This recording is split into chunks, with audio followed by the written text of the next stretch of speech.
Con Facundo Miño, que es el octavo candidato a diputado nacional por la Ciudad Autónoma de Buenos Aires dentro del bloque del Frente de Izquierda y de los Trabajadores que encabeza Miriam Bregman.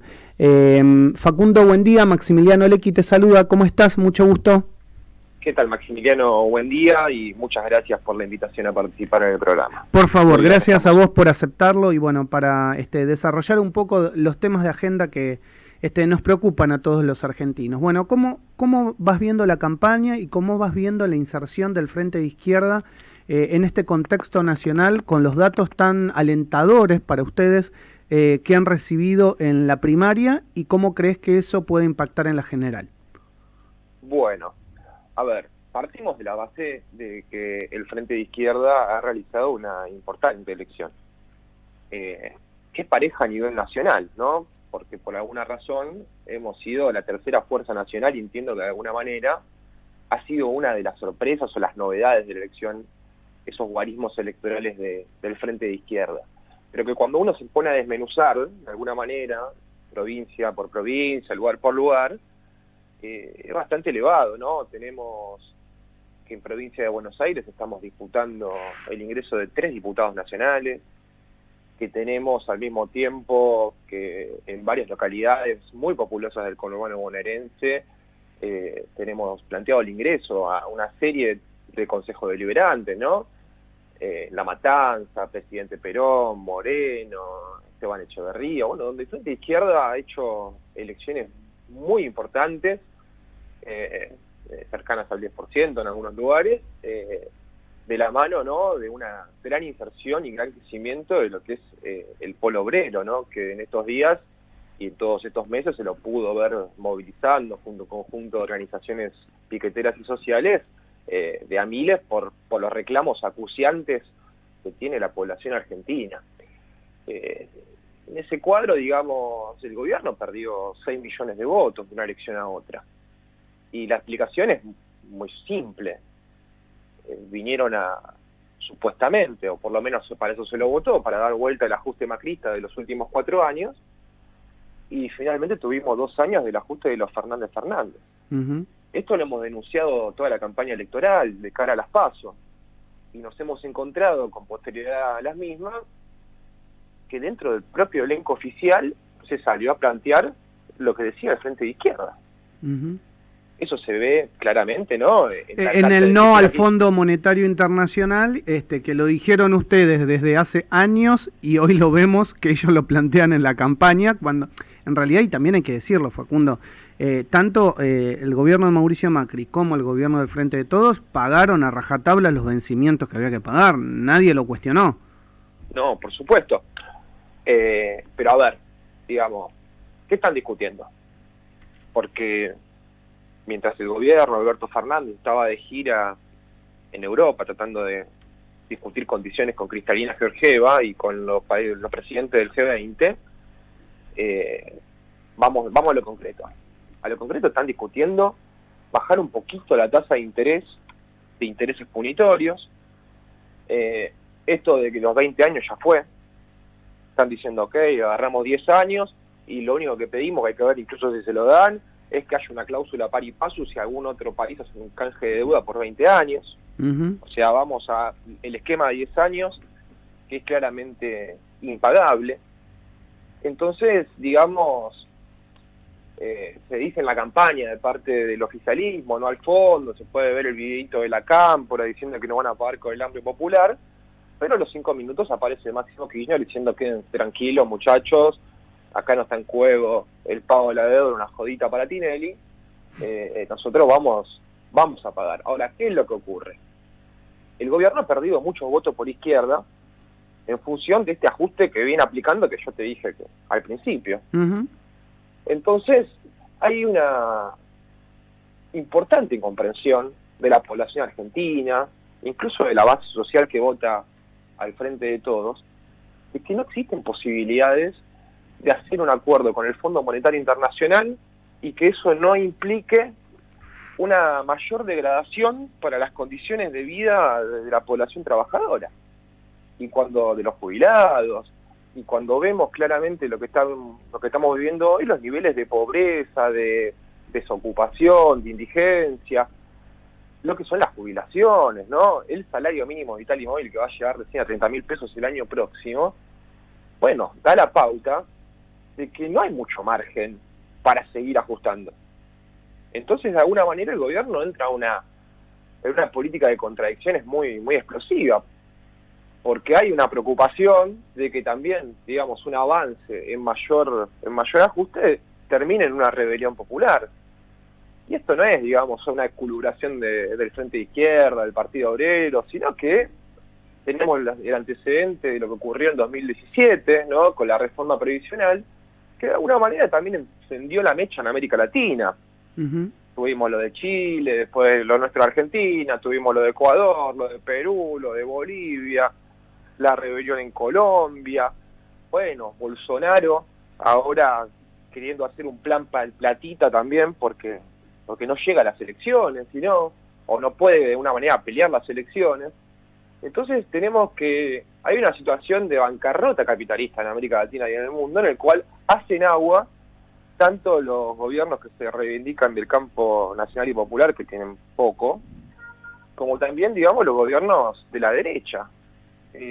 No nos olvidemos que, bueno, ahora el macrismo, Juntos por el Cambio, de alguna manera disimuló en la elección su papel en la situación política nacional, porque de alguna manera llovió de arriba una victoria electoral, pero no tiene condiciones políticas para volver a gobernar, y a gobernar en los mismos términos por los cuales recibió una paliza electoral hace 2 años atrás simplemente. Facundo, ¿vos creés que la sociedad argentina está preparada, digamos, para esta revolución que uno está pensando, o que está dialogando, o que está charlando? ¿Es una sociedad preparada o es un camino que ustedes van instalando elección a elección, idea tras idea, movimiento tras movimiento? ¿Es algo que vos lo vas a ver que puede suceder de un día para otro? ¿O es un camino de ida el que ustedes están haciendo, que a lo mejor en 10, 15 o 20 años estamos hablando de otra cosa? Mirá, futurología no se puede hacer, porque no sé si vos, por ejemplo, te acordás cuando fueron los indignados en España. Sí, claro. No, ahí de golpe, ¡pumba!, surgió un movimiento que hizo que el pueblo español avance en muy poco tiempo lo que no avanzó en 20 años. Uh-huh. Acordate también lo de Chile.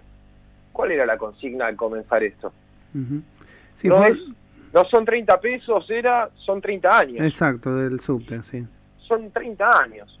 Entonces, de alguna manera, los pueblos, o de alguna manera las rebeliones populares, las revoluciones, son acciones de las masas que buscan corregir lo que no se ha hecho antes. Y lo que no se ha hecho antes es lo que de alguna manera también permitió que se avance hasta condiciones de vida insoportables para la población trabajadora. Entonces, bueno, de alguna manera son correcciones sociales de fondo que se producen con movimientos donde se van acumulando toda una serie de contradicciones y en algún momento un detonante, como fue en este caso el movimiento de los indignados en España, o en su momento el tema de los secundarios saltando los molinetes en el metro de Chile, detonaron, digamos, una situación que se estaba incubando en la sociedad, que estaba muy instalada y que permitió emerger y desembocar en un gran movimiento popular. A nosotros no se nos escapa tampoco que movimientos populares de fondo, rebeliones populares, hay muchas veces. Y no porque exista eso, desemboca, digamos, en lo que decías vos, en una revolución que en nuestro caso sería luchar por una revolución de tipo socialista, ¿no? Terminar con el sistema capitalista y avanzar hacia un sistema de producción en donde la economía esté regida por una democracia de los trabajadores en torno a la planificación de lo que vamos a producir y lo que vamos a estar desarrollando como país.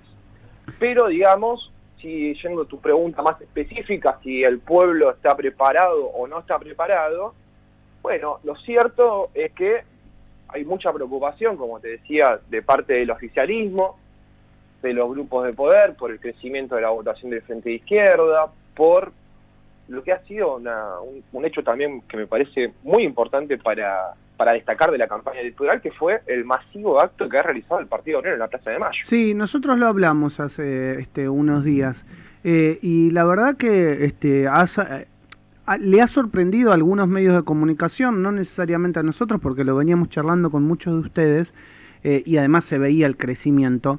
Pero ¿crees que eso los potencia justamente ahora para esta semana que viene? ¿Los potencia fuertemente?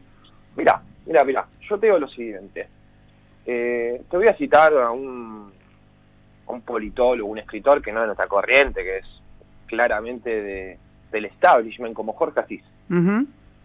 No sé si ya vos lo pudiste leer, pero hace unos meses en Infobae escribió llamándole la atención al peronismo, a los intendentes y sobre todo a sus punteros, que son los que están siendo desplazados por el surgimiento o por el desarrollo de este masivo movimiento piquetero. Le decía, pero miren ustedes, ¿no ven los miles que están movilizándose con el Polo Obrero y el Partido Obrero? Esto es un peligro. Pero, tranquilo, porque en definitiva yo pienso, dice Asís, que de esas miles de personas que se movilizan con el Partido y el Polo Obrero, el 85% después va a terminar votando a Cristina. Ahora bien, si eso no llega a pasar, dice Asís, y todos esos miles y miles y miles votan al Frente de Izquierda, Argentina entra en una situación prerevolucionaria, dice. Bueno, yo tomo el convite de Asís. No creo que porque nos voten los miles y miles que están con nosotros entremos en una situación prerevolucionaria. No soy tan optimista en ese punto como él, pero sí creo que vamos a dar un fuerte avance y que vamos a poder colocar una fuerte banca en el Congreso Nacional, en las legislaturas y en los consejos deliberantes, y que estas bancas van a tener una función muy importante para enfrentar lo que se viene. Porque no se nos escapa que están todos discutiendo la reforma laboral.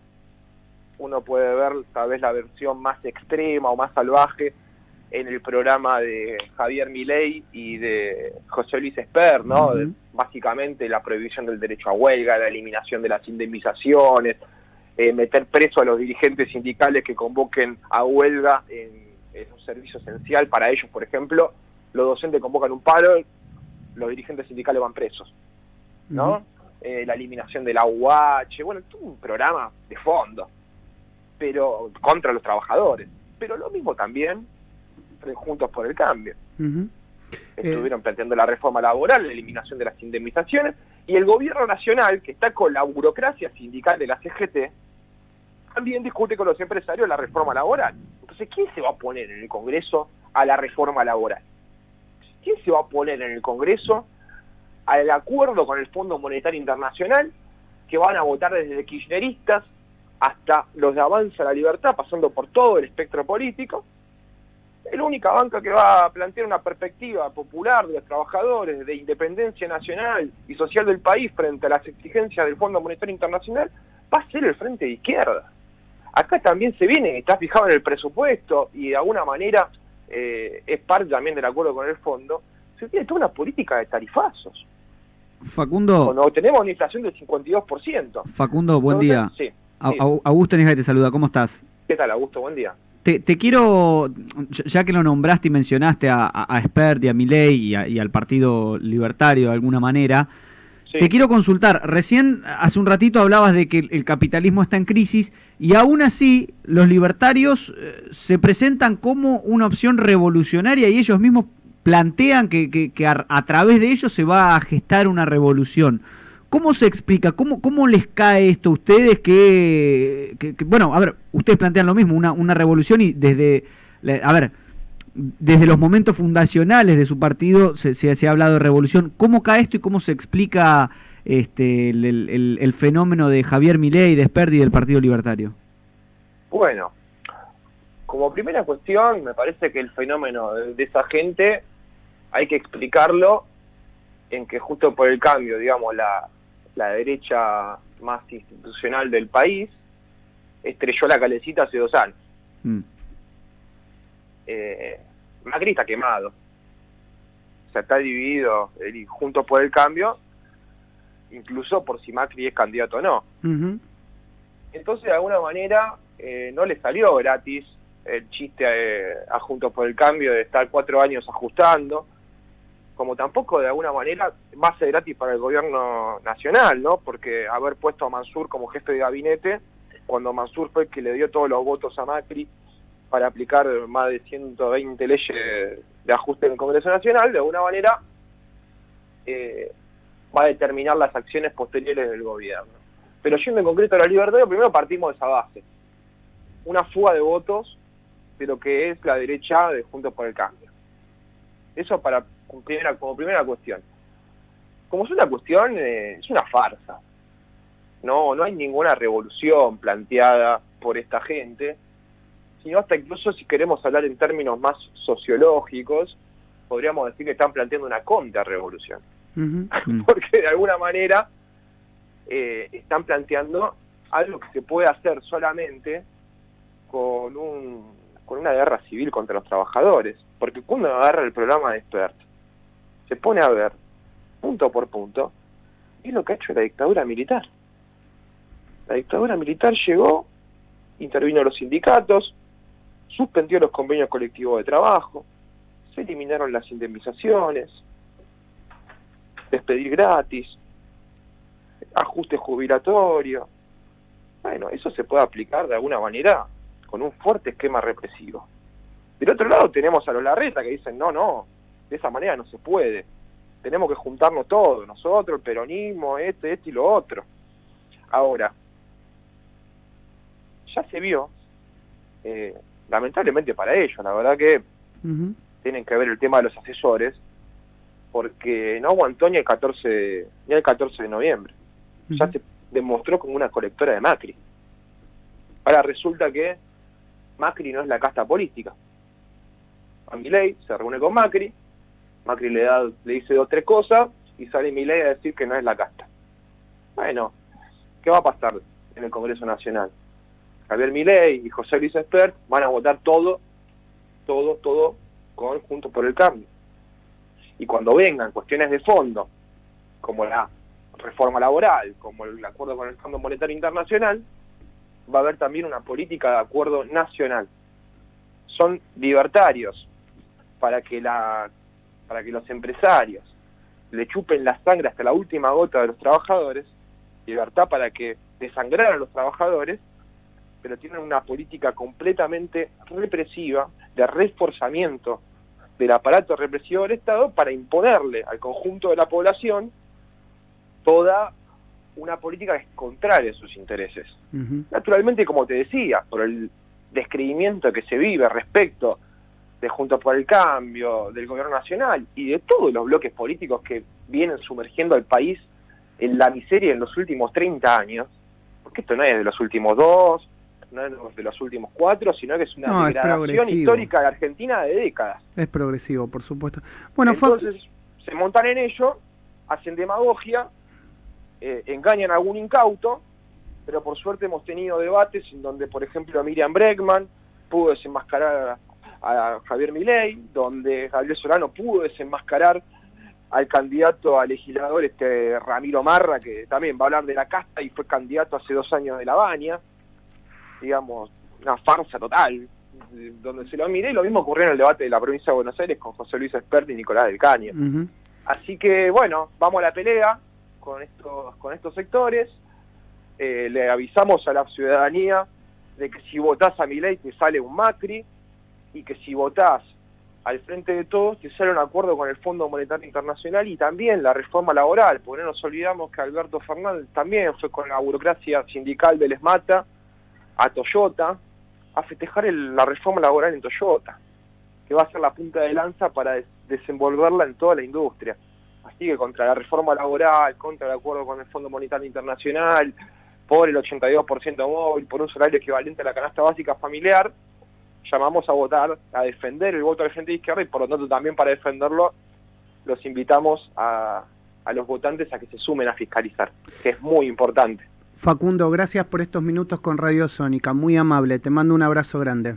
Un abrazo grande para vos y para todo el equipo. Muchas gracias. Facundo Miño es el 8º candidato a diputado nacional por la ciudad de Buenos Aires del Frente de Izquierda y de los Trabajadores Unidad.